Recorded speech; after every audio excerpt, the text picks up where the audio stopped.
Last दिन जो हम लोग बात किए थे वो बात किए थे किसके, electric field due to charge circular ring का, है ना। आज वहीं से हम लोग बात करने वाले हैं, किस चीज का, तो electric field due to charge circular ring, due to charge circular ring. और इसमें बात किए थे कहाँ, बात किए थे at any point on the axis, at any point on the axis पे हम लोग बात कर रहे थे, ठीक है।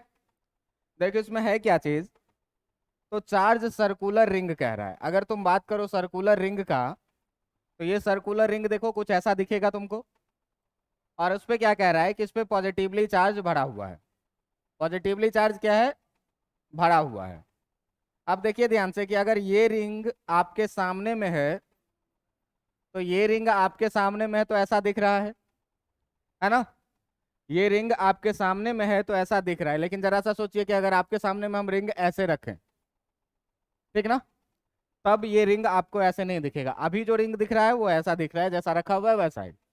लेकिन अगर इसको अगर तुम साइड व्यू में लोगे, तो साइड व्यू में जो ये रिंग तुमको दिखेगा, वो रिंग दिखेगा कैसा, जरा सा ध्यान देना कि अगर इसका साइड व्यू लोगे तो साइड व्यू में तुमको जो रिंग दिखेगा वो रिंग दिखेगा कुछ ऐसा, रिंग दिखेगा कुछ ऐसा। ये सर्कुलर रिंग है, यही वाला रिंग है, बस देखने का नजरिया बदल गया। ये रिंग ऐसा कुछ रखा हुआ है और इसको आप इधर से देख रहे हैं तो ये ऐसा दिख रहा है, ये सर्कुलर रिंग है, ठीक है। अब देखो कि सर्कुलर रिंग के बारे में क्या कह रहा है कि इसका सेंटर है और इसका रेडियस जो है वो कह के रखा है कि इसका रेडियस है कितना, इसका रेडियस है आर। इसका जो ये रेडियस है, ये रेडियस के बारे में कह रहा है कि रेडियस है इसका आर, कैपिटल आर।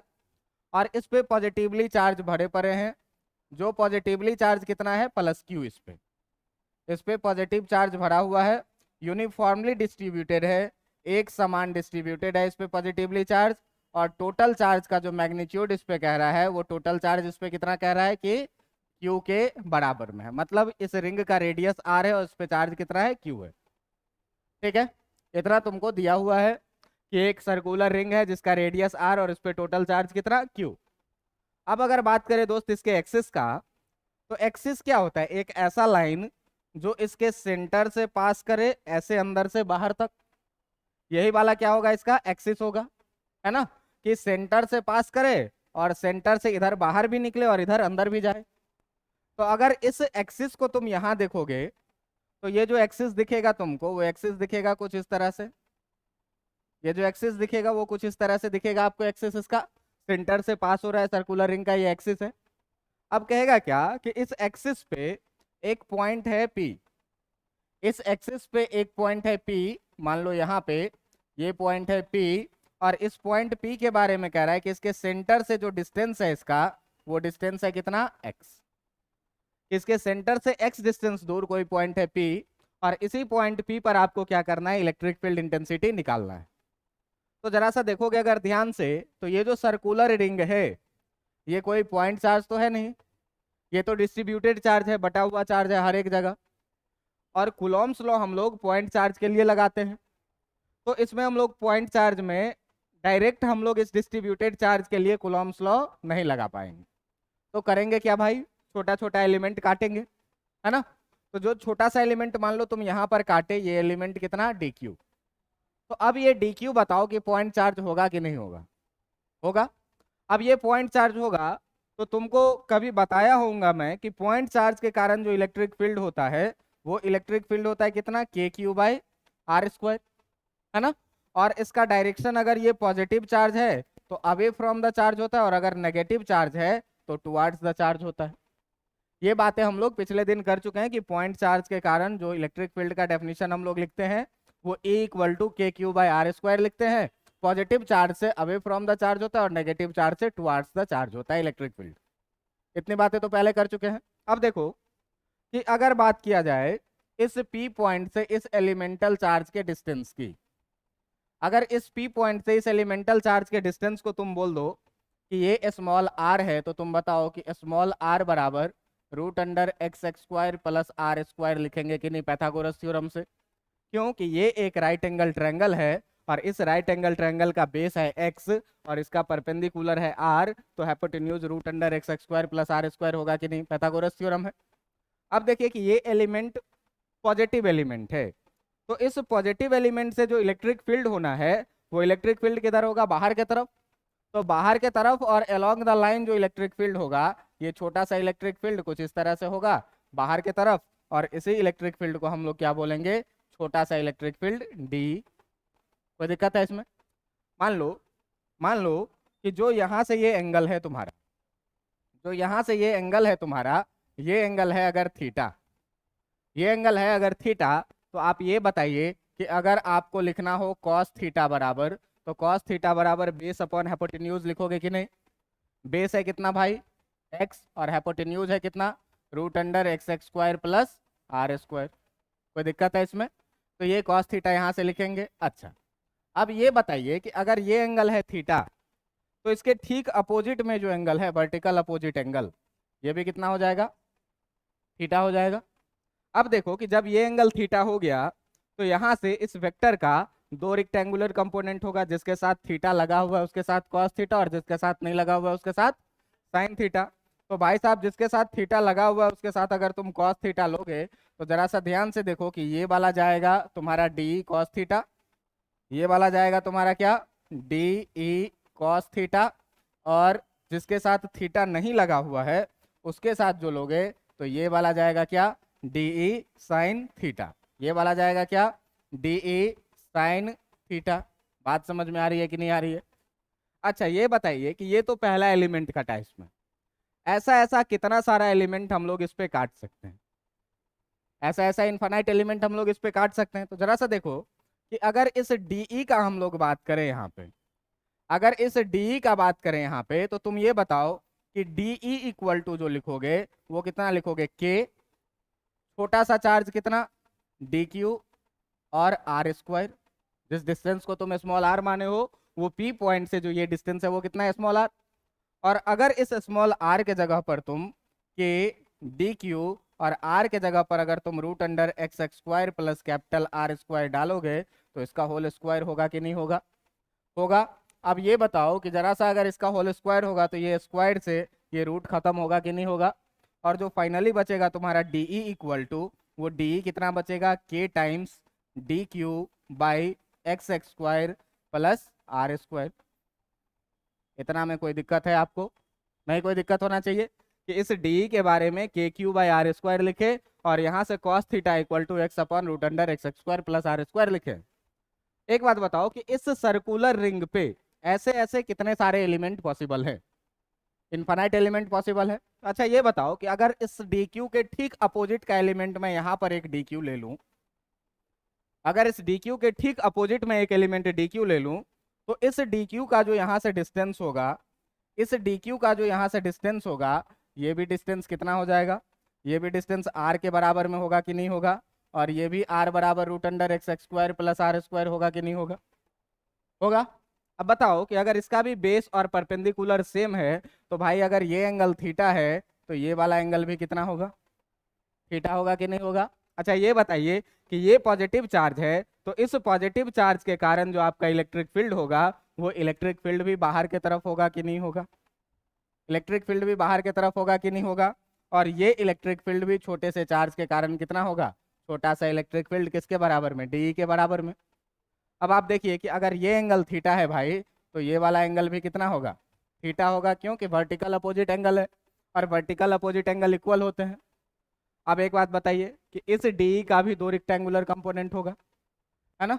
तो इस डी का भी जो दो रेक्टेंगुलर कंपोनेंट होगा, वो कौन कौन सा होगा, तो एक होगा जिसके साथ थीटा लगा हुआ है, तो जिसके साथ थीटा लगा हुआ है वो कितना होता है, डी ई कॉस थीटा, और जिसके साथ थीटा नहीं लगा हुआ है वो कितना होगा, डी ई साइन थीटा, होगा कि नहीं। जिसके साथ थीटा नहीं लगा हुआ है वो कितना होगा, डी ई साइन थीटा।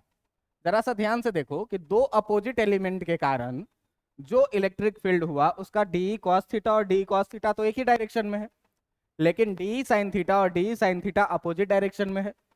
तो डी साइन थीटा और डी साइन थीटा जो है, सो अपोजिट डायरेक्शन में और इक्वल है तो एक दूसरे को क्या करेगा, कैंसिल कर देगा। अच्छा ये बताइए कि अगर यहाँ हम एलिमेंट लिए हैं तो इसका अपोजिट वाला डी साइन थीटा कैंसिल कर रहा है, अगर यहाँ पर हम एलिमेंट लेंगे तो इसका अपोजिट एलिमेंट यहाँ होगा, उसका भी डी साइन थीटा क्या करेगा, एक दूसरे को कैंसिल करेगा। अगर हम यहाँ लेंगे तो उसका अपोजिट एलिमेंट कहाँ जाएगा, यहाँ जाएगा, इसका भी डी साइन थीटा क्या करेगा, एक दूसरे को कैंसिल करेगा, और कॉस थीटा क्या होगा, जुड़ेगा। मतलब हर एक डी साइन थीटा को कैंसिल करने वाला उसके अपोजिट का एलिमेंट है, ठीक ना। तो यहां पर लिखोगे कि देखो ये जो डी साइन थीटा है और ये जो डी साइन थीटा है, ठीक ना, तो ईच डी साइन थीटा के अपोजिट डायरेक्शन में एक और डी साइन थीटा है, ठीक ना। तो करना क्या है इसमें, देखना जरा सा ध्यान से कि करना क्या है कि यहां पर अगर हम लोग बात करेंगे डी साइन थीटा का, ठीक ना, तो ईच डीई साइन थीटा, हर एक डीई साइन थीटा के जो है have an opposite, have an opposite and equal component, and equal component. हर एक डी साइन थीटा का जो है तो अपोजिट और इक्वल कंपोनेंट है, तो इसीलिए ये क्या करेगा, तो दे कैंसल ईच अदर, ये एक दूसरे को क्या करेगा, कैंसल करेगा, ये एक दूसरे को क्या करेगा, कैंसल करेगा, करेगा कि नहीं करेगा। हर डी साइन थीटा के अपोजिट में एक और डी साइन थीटा है जो एक दूसरे को क्या कर रहा है, कैंसिल कर रहा है। अब सारा डी साइन थीटा जब कैंसिल हो जाएगा तो नेट इलेक्ट्रिक फील्ड के रूप में क्या बचेगा, डी कॉस थीटा, है ना। तो जब डी कॉस थीटा बचेगा भाई, तो जो तुम्हारे पास फाइनली आ रहा है, वो फाइनली जो तुम्हारे पास डीई नेट आएगा, वो डीई नेट कितने के बराबर में आ रहा है, डीई कॉस थीटा के बराबर में। क्यों कि साइन थीटा वाला हर एलिमेंट एक दूसरे को क्या कर रहा है, कैंसिल कर रहा है। अब देखिए कि जब टोटल आपको चाहिए तो टोटल निकालने के लिए क्या करिएगा, दोनों तरफ इंटीग्रेट करिएगा। तो जब दोनों तरफ इंटीग्रेट करिएगा आप, इंटीग्रेटिंग बोथ साइड, जब दोनों तरफ आप इंटीग्रेट करिएगा, इंटीग्रेटिंग बोथ साइड, तो आपको क्या मिलेगा, इधर तो आ जाएगा आपका क्या, डीई नेट, है ना, डीई नेट, ठीक है, डीई नेट, और इधर आ जाएगा कितना, integration of d E cos theta. कोई दिक्कत इसमें, ये बताओ कि जो डीई नेट का इंटीग्रेशन होगा, डीएक्स का इंटीग्रेशन एक्स होता है, तो डीई नेट का जो इंटीग्रेशन होगा क्या होगा, E net equal to integration of, देखो डीई के जगह पर, डी के जगह पर K D Q by x x square plus are square रखेंगे कि नहीं रखेंगे, रखेंगे। कितना भाई, K D Q by x x square plus are square, ठीक है। अब देखिए कि कॉस थीटा है, तो इनटू कॉस थीटा के जगह पर आप बताइए कि कॉस थीटा के जगह पर x upon root under x x square plus are square रखेंगे कि नहीं रखेंगे, रखेंगे। तो देखिए कि जब कॉस थीटा के जगह पर आप रखिएगा x upon root under x x square plus are square, कोई दिक्कत है इसमें, जरा सा देखोगे ध्यान से, तो इसका पावर कुछ नहीं मतलब कितना, 1। तो इसी को अगर मैं थोड़ा सा ढंग से लिखूं तो integration of K D Q by x x square plus are square का power 1 into X upon x x square plus are square का पावर रूट को 1/2 लिख सकते हैं कि नहीं लिख सकते हैं, रूट को 1/2 लिख सकते हैं कि नहीं लिख सकते हैं, लिख सकते हैं। अब जरा सा देखो कि ये दोनों बेस सेम है और प्रोडक्ट में है, तो बेस सेम रहे और प्रोडक्ट में रहे तो पावर को क्या करेंगे, ऐड करेंगे। तो बेस सेम रहे और प्रोडक्ट में रहे तो जब पावर को ऐड करेंगे भाई, तो ये कितना आ जाएगा, k D q into x, d q into x ऊपर, और नीचे देखो कि x x square plus are square का पावर 1 + 1/2 होगा, और 1 + 1/2 को जब आप ऐड करिएगा तो ये कितना हो जाएगा, 3/2। अब देखिए कि गिवन पॉइंट के लिए इस डायग्राम में देखो, गिवन पॉइंट के लिए तुम्हारा रेडियस कांस्टेंट है ना, रेडियस कांस्टेंट है, और ओ से पी तक का डिस्टेंस भी क्या है, फिक्स है, ठीक ना। तो ओ से पी तक का जब डिस्टेंस भी फिक्स है भाई, तो जरा सा ध्यान से देखना कि for given P, for given point, for given point P x, for given point P जो होगा तुम्हारा दो चीज क्या, एक्स और आर, एक्स एंड आर ये दोनों जो होगा वो क्या होगा, कांस्टेंट होगा। किसी भी गिवन पॉइंट पी के लिए एक्स और आर का वैल्यू क्या होगा, कांस्टेंट। क्यों? कि जो रिंग है तुम्हारा उस रिंग का भाई रेडियस कांस्टेंट है, और किसी गिवन पॉइंट के लिए ओ से लेकर के पी तक का डिस्टेंस भी क्या है, कांस्टेंट है। अब ये दो चीज कांस्टेंट हुआ तो आपको पता होगा कि इंटीग्रेशन या डिफरेंशिएशन में हम लोग कांस्टेंट को क्या करते हैं, बाहर कर लेते हैं। तो यहां देखो कि जो तुम्हारा ई नेट आ रहा है, जो तुम्हारा ई नेट आ रहा है वो ई नेट है कितना, integration k times d q into x by x x square plus are square, इसका पावर कितना 3/2। अब इसमें x और r के बारे में हमको पता है कि ये कांस्टेंट है, इस k के बारे में पहले से ही पता है कि ये इलेक्ट्रोस्टैटिक कांस्टेंट है। तो देखो सारे कांस्टेंट को जब बाहर करोगे तो k बाहर आएगा, ये x भी कांस्टेंट है, x भी बाहर आएगा, x और r दोनों कांस्टेंट है तो x x square plus are square का पावर 3/2 ये भी कांस्टेंट आएगा। बच क्या जाएगा, खाली इंटीग्रेशन ऑफ डी क्यू बच जाएगा, क्या, खाली इंटीग्रेशन ऑफ डी क्यू। अब देखो कि इंटीग्रेशन का मतलब क्या होता है, जोड़ना। इंटीग्रेशन का मतलब क्या होता है, जोड़ना। तो आप देखिए कि आप कभी पढ़े हुए होंगे कि चार्ज हमेशा कंजर्व रहता है, चार्ज हमेशा कंजर्व रहता है। तो ये बताओ कि इस सारे D Q D Q D Q को हम इनफाइनाइट एलिमेंट में काटे और फिर से जब सबको जोड़ देंगे तो टोटल चार्ज क्यू के बराबर में आ जाएगा कि नहीं आ जाएगा।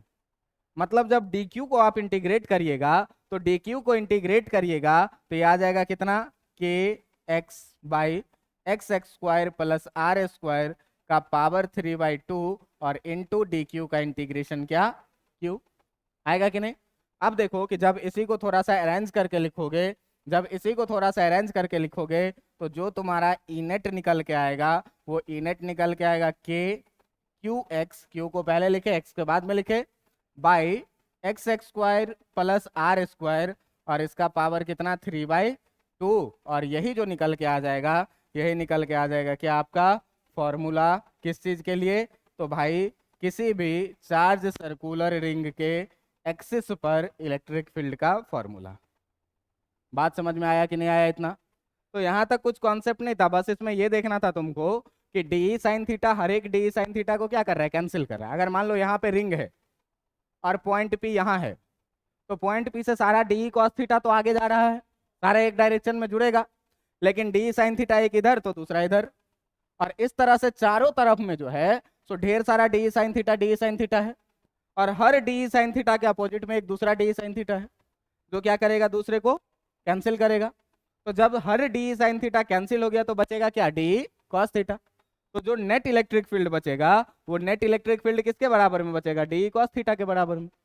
और फिर टोटल निकालने के लिए हम दोनों तरफ इंटीग्रेट करेंगे। देख रहे हैं क्या कि किसी गिवन पॉइंट पी के लिए एक्स का वैल्यू कांस्टेंट हो रहा है और आर भी क्या हो रहा है, कांस्टेंट, क्योंकि रेडियस भी फिक्स और पॉइंट पी अगर फिक्स कर दे तो एक्स भी क्या हो गया, फिक्स हो गया।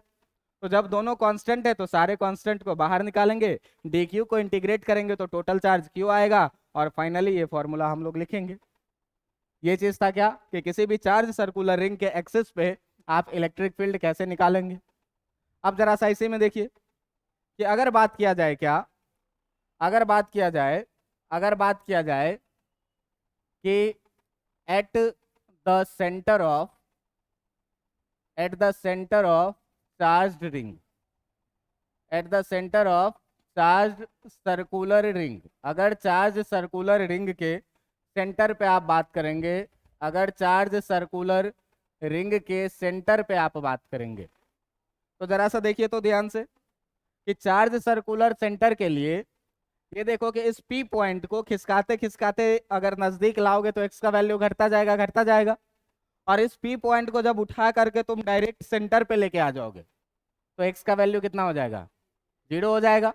तो भाई साहब अगर आप इसको खिसकाते खिसकाते सेंटर पे लेके आ जाइएगा, तो सेंटर पे लेके आ जाइएगा तो यहाँ पे जो है सो एक्स का वैल्यू जो है सो क्या हो जाएगा, at the center x equal to कितना हो जाएगा, 0, है ना।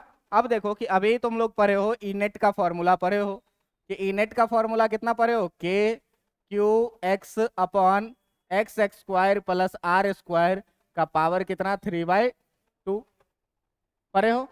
अब इसमें अगर x का वैल्यू तुम 0 पुट करो अगर तुम x का वैल्यू 0 पुट करो E एट सेंटर पे, तो E एट सेंटर पे k q के जगह कोई चार्ज रहेगा, x का वैल्यू कितना डालेगा, और ऊपर में 0 प्लस r का स्क्वायर, और इसका पावर कितना 3/, मारो सबको गोली मारो। और जरा सा ध्यान से देखो इस चीज को कि ये पूरा टर्म 0 के साथ मल्टीप्लाई हुआ कि नहीं हुआ, हुआ, तो नेट रिजल्ट कितना आ जाएगा 0। तो जो तुम्हारा ई नेट आएगा वो ई नेट एट सेंटर कितना आ जाएगा 0। बात समझ में आई कि नहीं आई? इतने बातों पर पहले भी चर्चा हो चुकी थी, है ना। अगर देखिए बात किया जाए किस चीज पर, अगर बात किया जाए क्या कि अगर मान लो कि जो चार्ज सर्कुलर रिंग है उसको आप बहुत दूर से देख रहे हैं, बहुत दूर से देख रहे हैं, इसका मतलब if x is much much much greater than r, ठीक ना। अगर क्या हो x r से बहुत ज्यादा बड़ा हो, इसका मतलब क्या हुआ भाई कि इसका रेडियस छोटा रहेगा। मान लो हाथ में एक चूड़ी पकड़े, सर्कुलर रिंग है, और उसको बहुत दूर से देखे, 1 किलोमीटर दूर से देखे, तो ये रिंग कैसा दिखेगा, पॉइंट के जैसा दिखेगा कि नहीं दिखेगा? पॉइंट के जैसा दिखेगा तो पॉइंट चार्ज वाली फॉर्मूला लगनी चाहिए। तो मतलब ये हुआ कि अगर x बहुत बड़ा है r से, तो अगर x बहुत बड़ा है r से, मान लो कि रेडियस है 10 सेंटीमीटर और डिस्टेंस है 20 मीटर, तो बहुत ज्यादा फर्क तो नहीं है। तो हम ये बताइए कि x प्लस r को हम ऑलमोस्ट ऑलमोस्ट x लिख सकते हैं कि नहीं लिख सकते हैं? लिख सकते हैं, क्योंकि r बहुत छोटा है, r का कोई वैल्यू इस पे फर्क नहीं पड़ रहा है, बहुत छोटा सा फर्क पड़ रहा है, तो उसको लिख सकते हैं। तो ये बताओ कि तब x x square plus are square को भी हम लोग almost almost x x square लिख सकते हैं कि नहीं लिख सकते? लिख सकते हैं। अब देखो कि जब लिखोगे इतना, तो तुम्हारे पास जो ई नेट का फॉर्मूला निकल के आया है, वो ई नेट का फॉर्मूला तुम्हारे पास कितना आया है? तो ई नेट का फॉर्मूला आया है k q x by x x square plus are square, इसका पावर कितना 3/2। अब इसमें x x square plus are square के जगह पर तुम एक्स एक्स स्क्वायर रख सकते हो कि नहीं रख सकते हो? रख सकते हो। जब ये वैल्यू रखा जाएगा भाई, तो ये ई नेट जो निकल के आएगा वो कितना आएगा, k q x upon x x square plus are square के जगह पे कितना रखेंगे, एक्स एक्स स्क्वायर, और इसका पावर है कितना 3/2। तो जब 3/2 रखोगे तो ये ई नेट जो तुम्हारे पास निकल के आएगा वो कितना निकल के आएगा, के क्यू एक्स। और जरा सा ध्यान से देखना कि यहाँ पे ये नीचे वाले 2 से ये वाला 2 क्या होगा, कैंसिल होगा, प्रोडक्ट में लाओगे तो, और ये बचेगा कितना, k q x by x cube बचेगा। बचेगा कि नहीं? अब देखिए इस x से इस x क्यूब में से एक चला जाएगा, तो जब ये x से काटिएगा तो ये क्यूब कट के कितना हो जाएगा, स्क्वायर। अब जब स्क्वायर हो जाएगा तो यही आपका जो है सो फाइनल फॉर्मूला बन जाएगा किस चीज का, ई नेट का, कि ई नेट जो हो जाएगा कितना, k q by x x square के बराबर में। और ध्यान दीजिए तो ये वही फॉर्मूला है जो हम लोग पॉइंट चार्ज के लिए यूज करते थे। तो भाई जब बहुत दूर से किसी रिंग को देखेंगे तो वो रिंग कैसा दिखेगा, पॉइंट के जैसा दिखेगा, और जब वो पॉइंट के जैसा दिखेगा तो फॉर्मूला भी कैसा आ रहा है, पॉइंट चार्ज वाला। अब एक चीज देखो कि इस फॉर्मूला में अगर हम क्या करें कि x को टेंड करवा दे infinite, if x tending to infinitive, अगर x को तुम क्या करो इनफाइनाइट लेके चले जाओ, बहुत दूर लेके चले जाओ, तो x जब बहुत दूर चला जाएगा तो आप देखिए कि जो e है आपका वो कितना है, k Q by x x square. Infinite के स्क्वायर से जब डिवाइड होगा तो जो आपका e है वो e टेंड करने लगेगा किधर के तरफ, 0 के तरफ। अब दो चीज हो रही है क्या, तो अगर बात करें सेंटर पे, अगर बात करें सेंटर पे इलेक्ट्रिक फील्ड का सेंटर पे, तो ई एट सेंटर जो है, ई एट सेंटर जो है वो कितना हो रहा है, 0 हो रहा है। किसी पॉइंट P पर जो ई नेट हो रहा है वो ई नेट कितना हो रहा है, k q x by x x square plus are square का पावर कितना 3/2। और अगर इनफाइनाइट पे बात करो, ई इनफाइनाइट पे, तो ई इनफाइनाइट पे कितना हो रहा है, 0, है ना। तो 0 हो रहा है, तो देखिए 2 पॉइंट 0 है, एक पॉइंट इसको मानिए कि ये है 0 और एक दूसरा पॉइंट मान लीजिए ये 0। तो दो चीज हो सकता है कि या तो यहां से यहां तक में पूरा में ही 0 रह रहा हो, या तो यहां से यहां तक पूरा ही 0 रह रहा हो, या तो पहले बढ़ा हो और फिर 0 हुआ हो, ये हो सकता है, या तो घटा हो और फिर 0 हो सकता है। यही 2-3 चीज हो सकता है। इसका मतलब इस बीच में कहीं ना कहीं ये जरूर मैक्सिमम अटेन किया है, क्यों कि हमेशा तो 0 नहीं है भाई, ये तो दिख रहा है कि हमेशा इलेक्ट्रिक फील्ड 0 नहीं है। जीरो केवल सेंटर पे हो रहा है और इन्फानाइट पे हो रहा है। इसका मतलब बीच में कुछ ना कुछ इलेक्ट्रिक फील्ड है, तो कभी ये जीरो से बढ़ते बढ़ते या तो मैक्सिमम को अटेन किया होगा या तो मिनिमम को अटेन किया होगा। तो अब कहाँ पे ये इलेक्ट्रिक फील्ड मैक्सिमम होगा और कहाँ पे ये इलेक्ट्रिक फील्ड मिनिमम होगा, इसी चीज को हम लोगों को क्या करना है, निकालना है।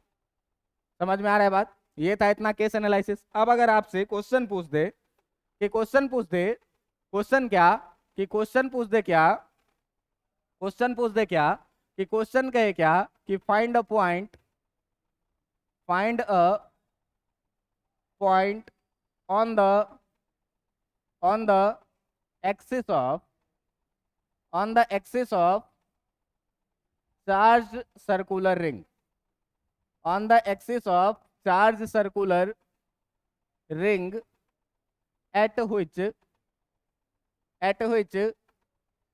E net will maximum, जहां पर E net क्या हो, मैक्सिमम।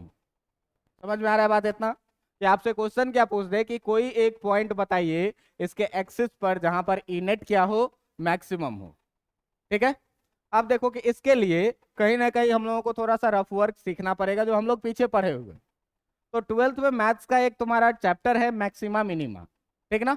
अभी हम यहाँ से पहले हम रफ डिस्कस कर ले रहे हैं, फिर जहां से काम स्टार्ट करेंगे वहां पे हम तुमको काम दिखा देंगे। तो देखो मैक्सिमा मिनिमा में क्या है कि मान लीजिए कि कोई एक ग्राफ है, मान लीजिए कि कोई एक ग्राफ है एक्स और वाई के बीच का, और एक्स और वाई के बीच का ग्राफ है कुछ ऐसा। ठीक है, तो देखो कि यहाँ पे जो है सो ग्राफ मैक्सिमम अटेन कर रहा है, मैक्सिमम अटेन कर रहा है कि नहीं, और यहाँ पे जो है सो ग्राफ मिनिमम अटेन कर रहा है। दोनों जगह पे कॉमन क्या है? तो कॉमन ये है कि अगर यहाँ पे आप स्लोप डालिएगा तो देखिएगा कि ये स्लोप जो dy बाई डी एक्स है, ये dy by D x equal to कितना है, जीरो। क्योंकि एक्स एक्सिस के पैरेलल जो भी स्लोप होता है वो dy बाई डी एक्स कितना, जीरो, कांस्टेंट का ग्राफ है। अगर यहाँ पे देखिएगा मिनिमम पे, तो यहाँ पर भी dy बाई डी एक्स कितना है, जीरो। तो कहीं पर भी भाई या मैक्सिमम निकालने के लिए या मिनिमम निकालने के लिए तुमको सबसे पहला काम क्या करना है कि dy बाई डी एक्स को कर देना है क्या, जीरो। अब जो पॉइंट आएगा उसी पॉइंट पे या तो ग्राफ मैक्सिमम होगा या तो क्या होगा, मिनिमम होगा। ये तुमको मैथ्स में पढ़ना है, अभी बस इतना मान के चलो। dy बाई डी एक्स का मतलब क्या होता है, डिफरेंशिएशन, ये चीज तुमको पता होगा। और डिफरेंशिएशन में मैं तुमको एक चीज बताया था, क्या, चैन रूल। चैन रूल याद होगा तुमको, कि अगर चैन रूल याद होगा तो देखो ऐसा था कुछ कि अगर D by D x of x x square plus 5 का स्क्वायर का बात करो और इसका पावर रख लो कुछ 7, है ना, इसका पावर रख लो कुछ 7, तो इसको कैसे डिफरेंशिएट करते थे, पावर को पीछे लाते थे और पावर में से क्या करते थे, एक को घटा देते थे। क्या डिफरेंशिएशन हो गया? नहीं हुआ। अभी क्या करना होता था कि ये अंदर वाले टर्म को देखो, ये डिपेंडेंट टर्म है, तो डिपेंडेंट टर्म है तो इनटू क्या करते थे, D by D x of x x square plus 5 का स्क्वायर करते थे कि नहीं, इनटू करते थे डिफरेंशिएशन से। अब देखिए ये कितना हो जाएगा, 7 into x x square plus 5 का स्क्वायर का पावर 6 और इंटू एक्स एक्स स्क्वायर का डिफरेंशिएशन करोगे 2x और 5 का स्क्वायर कांस्टेंट है तो इसका डिफरेंशिएशन कितना आएगा, जीरो, है ना। इसका आंसर कितना आएगा, जीरो। अब देखो जरा सा ध्यान से कि अगर इतना बात तुम कर लेते हो तो ये हो गया कितना भाई, 7 into x x square plus 5 का स्क्वायर टू द पावर 6 और इंटू कितना 2x, ये हो जाएगा कितना, 7 दूना 14x into x x square plus 5 का स्क्वायर और इसका पावर कितना, 6, है ना। इसके बाद देखिए कि दो फॉर्मूले और डिफरेंशिएशन के हैं, तो दो फॉर्मूले कौन से हैं, तो जो दो फॉर्मूला है वो एक है तुम्हारा d by D x of u into v, पढ़े हुए कभी, तो u इंटू वी का जो ये फॉर्मूला है ये होता है u into D we by D x और plus v into D you by D X. अगर दो फंक्शन प्रोडक्ट में रहे तो इस फॉर्मूले का आप यूज करते हैं, लेकिन अगर इसी में दो फंक्शन अगर डिवाइड में रहता है, d by D x of u by v, ठीक ना, तो u बाई वी में तुमको क्या करना है, इस फॉर्मूले को ध्यान से देखना कि u बाई वी में तुमको क्या करना है, u बाई वी में तुमको करना है क्या, कि इसको करना है v into D you by D x minus u into D we by D x और नीचे में कर देना है कितना, v स्क्वायर। अगर पढ़े हुए होगे तो ठीक, नहीं पढ़े हुए होगे तो ये फॉर्मूला रट लो, अभी तुमको आगे भी ये फॉर्मूला रटना ही है। समझ में आ रहा है बात, कि u इंटू वी में रहे तो ये करना है खाली, और v इंटू यू में रहे तो देख लो खाली पलट के माइनस साइन लगाना है और नीचे v स्क्वायर से क्या करना है, डिवाइड करना है। बस इतना चीज आपको अगर याद रहेगा तो याद रहेगा, तो आप आगे काम को बढ़ा सकते हैं कि मैक्सिमम मिनिमा चेक करने के लिए क्या करना है, dy by D x equal to 0 करना है, डिफरेंशिएशन का वो रूल है और ये फॉर्मूला का यूज करना है। तो आपको निकालना क्या है, आपको निकालना क्या है, आपको निकालना है क्या, मैक्सिमम जहां पर इनेट होगा, जहां पर इनेट मैक्सिमम होगा वो पॉइंट आपको फाइंड आउट करना है। तो इनेट मैक्सिमम करने के लिए भाई साहब देखो कि तुम्हारे पास सबसे पहले ई का फॉर्मूला है कि नहीं, क्या है तुम्हारे पास इनेट, तो तुम्हारे पास जो इनेट है वो इनेट कितना है, k q x by x x square plus are square, और इसका पावर कितना 3/2, ये फॉर्मूला है। अब तुमको ई मैक्सिमम चाहिए, तो तुम देखो कि जब तुमको वाई मैक्सिमम चाहिए होता था तो d y by D x को 0 करते थे। तो अगर तुमको ई मैक्सिमम चाहिए तो ई मैक्सिमम करने के लिए तुम D E by D x को 0 करोगे कि नहीं करोगे, किस चीज के लिए भाई, तो फॉर ई मैक्सिमम, जब ई तुमको मैक्सिमम चाहिए तो उसके लिए तुम डी बाई डी एक्स को क्या करोगे, 0 के बराबर में करोगे।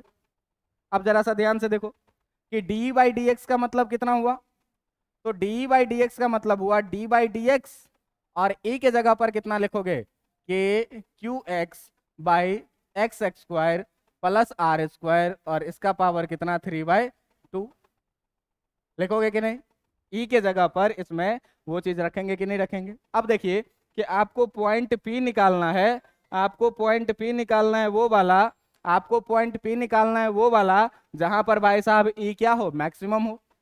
तो देखो वो पी पॉइंट जो है तो यहाँ पर कहीं भी हो सकता है, इस एक्सिस पर वो पी पॉइंट कहीं भी हो सकता है, और एक्सिस पर हर एक अलग अलग पॉइंट के लिए एक्स का वैल्यू क्या है, अलग अलग है।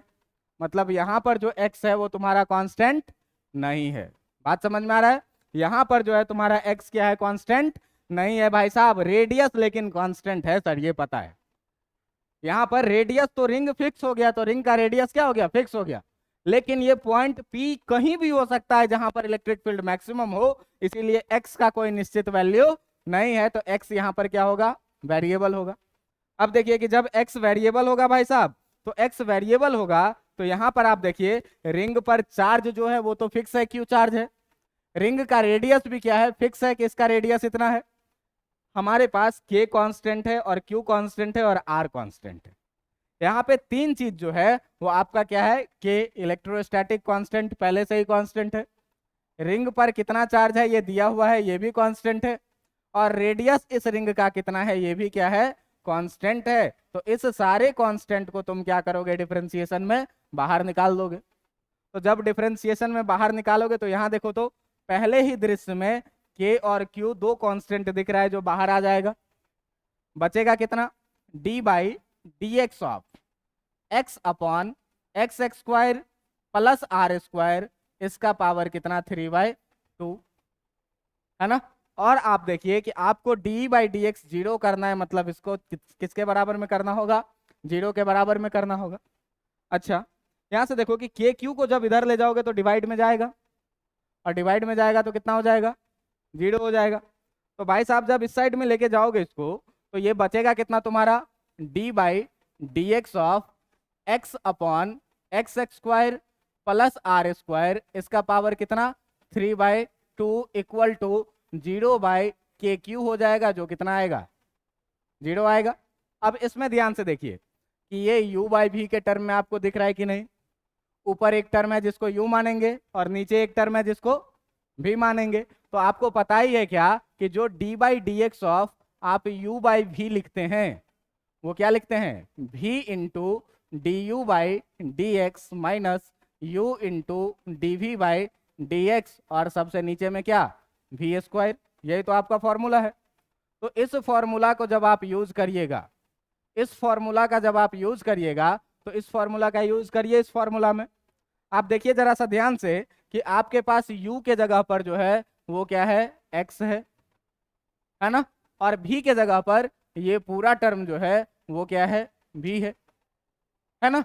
अब इस फॉर्मूला में लगाइए इसको, तो जब इसमें आप लगाइएगा तो आपको मिलेगा क्या, देखिए v इंटू, तो v इंटू का मतलब कितना, x x square plus are square, और इसका पावर कितना 3/2, यही तो है v into D you by D x, यानी कि d by D x of u, और u के जगह पर कितना है x, समझ में आ रहा है बात, u के जगह पर कितना है x, u के जगह पर x रख दिए, माइनस u इंटू, तो u के जगह पर क्या है x, और into D by D x of v, तो v के जगह पर क्या है x x square plus are square, और इसका पावर कितना 3/2, और नीचे क्या है तुम्हारा भाई, तो नीचे है तुम्हारा कितना v स्क्वायर, तो v स्क्वायर का मतलब क्या हुआ x x square plus are square, इसका पावर 3/2, और इसका क्या होल स्क्वायर।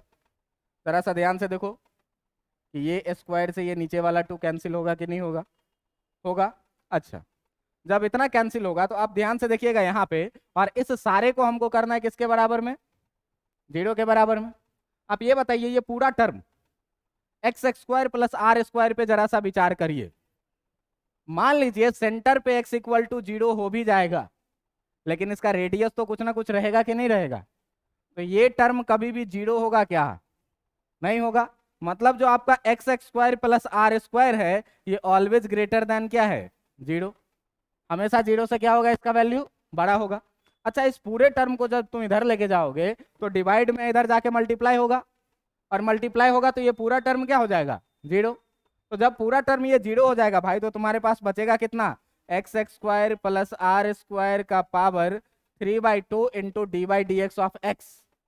एक्स का डिफरेंशिएशन कितना होता है, एक्स का डिफरेंशिएशन 1 होता है, तो एक्स का डिफरेंशिएशन जब 1 होता है तो D by D x of x को कितना डालोगे 1 minus x into D by D x of this term.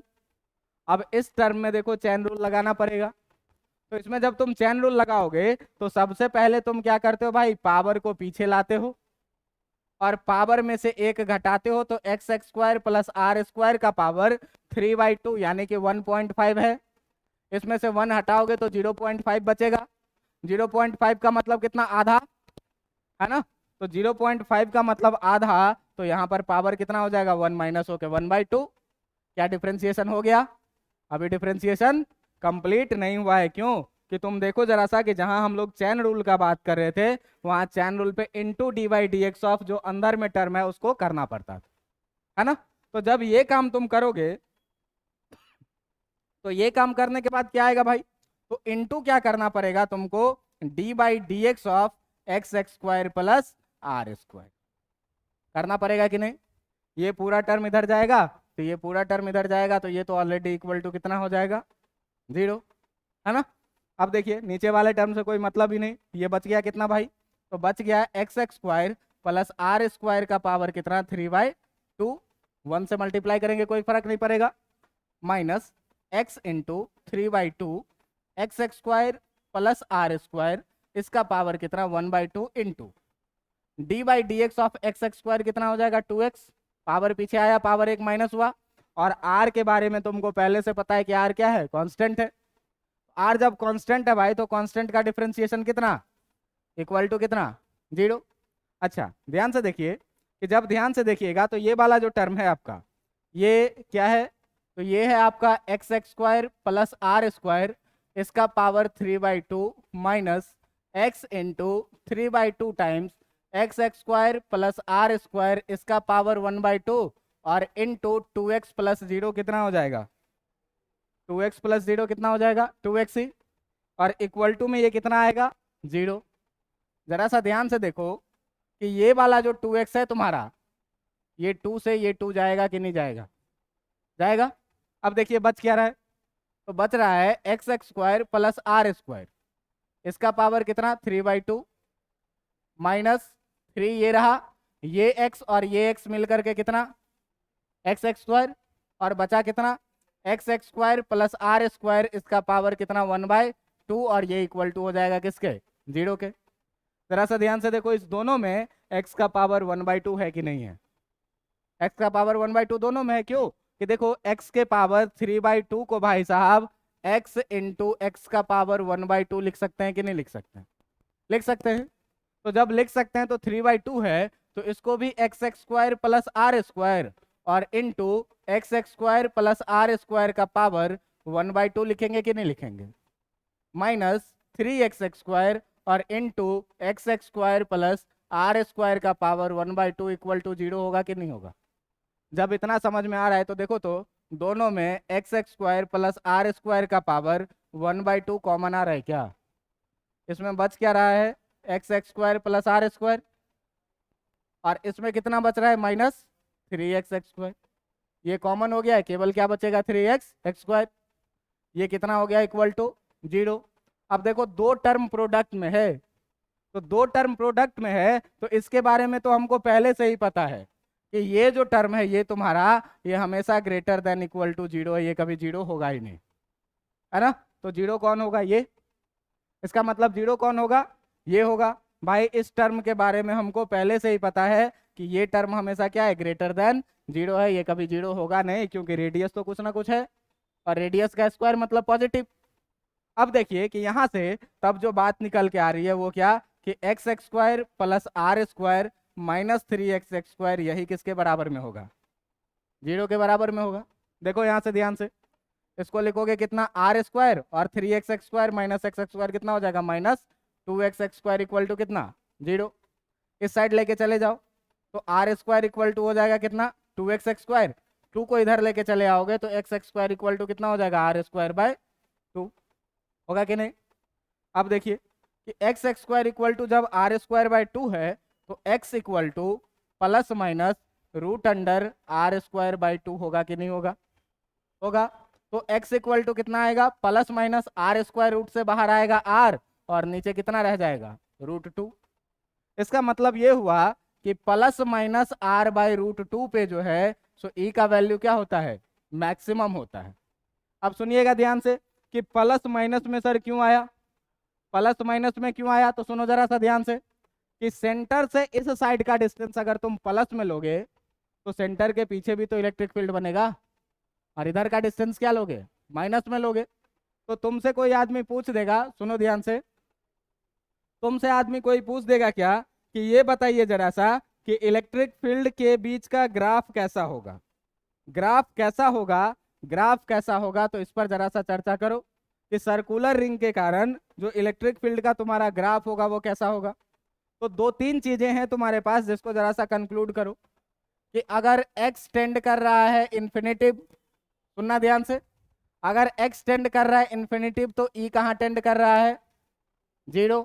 इस पर अभी चर्चा किए थे कि अगर x इन्फानाइट होगा तो e कितना होगा 0। दूसरी बात कि अगर बात करो e एट सेंटर पे तो सेंटर पे इलेक्ट्रिक फील्ड कितना हो रहा है 0। और अगर बात करो ई मैक्सिमम का कि ई तुमको चाहिए मैक्सिमम तो x इक्वल टू कितना हो रहा है प्लस माइनस r/√2। इतने बात पे चर्चा कर रहे हो। अब जरा सा ध्यान से देखो कि अगर यहां पर तुमसे बात करे कोई आदमी ग्राफ का, तो ग्राफ में तुम्हारे पास क्या है भाई, तो ग्राफ में है तुम्हारे पास ये एक सर्कुलर रिंग है, ये तुम्हारे पास सर्कुलर रिंग है, इस सर्कुलर रिंग पे पॉजिटिव चार्ज पूरा भरा पड़ा है, इस सर्कुलर रिंग पे पूरा का पूरा पॉजिटिव चार्ज भरा पड़ा हुआ है, जिसका सेंटर तुमको पता है, जिसका रेडियस तुमको पता है पहले से ही। अब इस पे जो ये पॉजिटिव चार्ज है तो भाई साहब इसके सेंटर के बारे में कह रहा है क्या कि इसका सेंटर है कितना यहाँ पे, और यहाँ से जो है तो इसके एक्सिस का अगर हम बात करें तो इसका एक्सिस सेंटर से पास होगा और दोनों तरफ इनफाइनाइट की तरफ टेंड करेगा, ये हो जाएगा इसका एक्सिस। अब जरा सा ध्यान से देखना कि अगर बात किया जाए मैक्सिमम इलेक्ट्रिक फील्ड का तो पॉजिटिव डायरेक्शन में अगर लोगे तो मान लो कि कोई सा ये पॉइंट है जहां पे ये प्लस r/√2 है, ठीक है, और इसके पीछे मान लो कि कोई सा ये पॉइंट है जो कितना है माइनस r/√2 है। इस दोनों पॉइंट पे इलेक्ट्रिक फील्ड को क्या होना है मैक्सिमम होना है। तो आप देखिए कि इधर अगर इन्फानाइट का हम बात करें, अगर हम बात करें कि इधर पे ये x है जो इन्फानाइट की तरफ जा रहा है तो x इन्फानाइट होगा तो 0 टेंड करेगा, सेंटर पे 0 है, बीच में कहीं पर मैक्सिमम है। तो 0 से मैक्सिमम होने के लिए, 0 से मैक्सिमम होने के लिए, 0 से मैक्सिमम होने के लिए तुम बताओ कि ये ग्राफ को यहां से ऐसे उठना पड़ेगा कि नहीं उठना पड़ेगा, मैक्सिमम हुआ, और फिर यहां से जैसे जैसे दूर जाएगा 0 होता जाएगा और एक समय के बाद लगेगा ये कितना हो गया ऑलमोस्ट 0। समझ में आ रहा है बात। अच्छा ये पॉजिटिव है तो पॉजिटिव है तो पॉजिटिव है तो electric field away from the charge होगा कि टुवर्ड्स द चार्ज होगा? अवे फ्रॉम द चार्ज होगा। और away from the charge forward direction को हम लोग पॉजिटिव लेते थे, इसीलिए ग्राफ एक्स एक्सिस के ऊपर है। जरा सा इधर बताओ, ये पॉजिटिव चार्ज है, अवे फ्रॉम द चार्ज होगा कि टुवर्ड्स द चार्ज होगा? ये बैकवर्ड डायरेक्शन है। इस डायरेक्शन को हम लोग कैसा डायरेक्शन माने हैं? Negative direction. नेगेटिव डायरेक्शन में ग्राफ नीचे आएगा कि ऊपर आएगा? नीचे आएगा। तो नीचे आएगा भाई, तो ये बताओ कि यहाँ -r/2 पे इसको मैक्सिमम अटेन करना है। तो मैक्सिमम अटेन करना है तो सेंटर पे तो 0 था ही, यहाँ से मैक्सिमम अटेन करेगा और फिर यहाँ से इनफाइनाइट पे जाकर के कितना हो जाएगा? 0 के बराबर में। बात समझ में आ रही है कि नहीं आ रही है? तो ये थी पूरी की पूरी आपकी सर्कुलर रिंग की कहानी, जिसमें आपने क्या देखा कि जिसमें आपने देखा कि कैसे सर्कुलर रिंग के कारण इलेक्ट्रिक फील्ड निकालेंगे, सेंटर पे क्या होगा, इनफाइनाइट पे क्या होगा, मैक्सिमम कहाँ पे होगा, और इलेक्ट्रिक फील्ड और एक्स के बीच का ग्राफ कैसे हम लोग प्लॉट करेंगे। ठीक है, ये पूरी कहानी थी। घर पे जाकर के एक बार इस कहानी को जब खुद से करिएगा तो आपको ज्यादा अच्छा से समझ में आएगा। अब देखिए कि बोर्ड के लिए ये टॉपिक बहुत बहुत इंपॉर्टेंट हो जाता है। तो कहाँ तक? तो बोर्ड के लिए ये इलेक्ट्रिक फील्ड निकालना यहाँ तक इंपॉर्टेंट है, सेंटर पे निकालना ये इंपॉर्टेंट है, किसी भी पॉइंट पे अगर बहुत बड़ा हो तो ये भी बहुत इंपॉर्टेंट है। अब मान लो कि तुमको कह दे क्या कि प्रूफ करो कि चार्ज सर्कुलर रिंग के सेंटर पे इलेक्ट्रिक फील्ड 0 होता है। चार्ज सर्कुलर रिंग के सेंटर पे इलेक्ट्रिक फील्ड क्या होता है? 0। और ये कह दे तुमको प्रूफ करने के लिए 5 नंबर में, कैसे करोगे? तो पहले चार्ज सर्कुलर रिंग के कारण इलेक्ट्रिक फील्ड निकालोगे यहां तक। अब तुम कहोगे कि अगर पॉइंट पी आ जाए सेंटर पे तो एक्स कितना हो जाएगा? 0। ठीक ना, सॉरी इसमें नहीं, इसमें। तो एक्स कितना हो जाएगा? 0। और एक्स 0 इसमें पुट करोगे, यूनिट कितना आ जाएगा सेंटर पे? 0। कहानी खत्म, है ना? तो ये पूरी की पूरी कहानी थी, यहां तक बोर्ड के लिए था। और इसके बाद जब हम लोग मैक्सिमम इलेक्ट्रिक फील्ड का बात किए थे, मैक्सिमम इलेक्ट्रिक फील्ड का हम बात किए थे यहाँ से, ये आपको हम रफली समझाए हैं, जो पीछे भी पढ़ा चुके हैं। और ये रफली के बाद ये कंपटीशन के पॉइंट्स ऑफ व्यू से है, मैक्सिमम और मिनिमम इलेक्ट्रिक फील्ड के लिए dy/dx को 0 किए और सॉल्व किए तो x इक्वल टू कितना निकल के आया? +-r/√2। +-r/√2 पे मैक्सिमम होगा, इसका मतलब क्या हुआ? तो +-r/√2 पे मैक्सिमम होगा, इसका मतलब फॉरवर्ड डायरेक्शन में +r/2 पे मैक्सिमम होगा। इलेक्ट्रिक फील्ड पॉजिटिव चार्ज के कारण अवे फ्रॉम द चार्ज, और ये डायरेक्शन हमारा फॉरवर्ड डायरेक्शन है, पॉजिटिव डायरेक्शन है, ग्राफ एक्स एक्सिस के ऊपर जाएगा। तो 0 से मैक्सिमम लिया और फिर इनफाइनाइट पे जाकर के कितना हो गया? 0। इधर अवे फ्रॉम द चार्ज, ये डायरेक्शन हमारा बैकवर्ड डायरेक्शन है, नेगेटिव डायरेक्शन है, ग्राफ एक्स एक्सिस के नीचे जाएगा। तो 0 से मैक्सिमम लिया और फिर मैक्सिमम से इनफाइनाइट पे जाकर के कितना? 0। ये पूरी की पूरी कहानी थी आज की। तो इतना पढ़ करके आप लोग घर से आइएगा, फिर हम लोग अगले दिन बात करेंगे अगले टॉपिक का। ठीक है, चलिए काफी आज के लिए।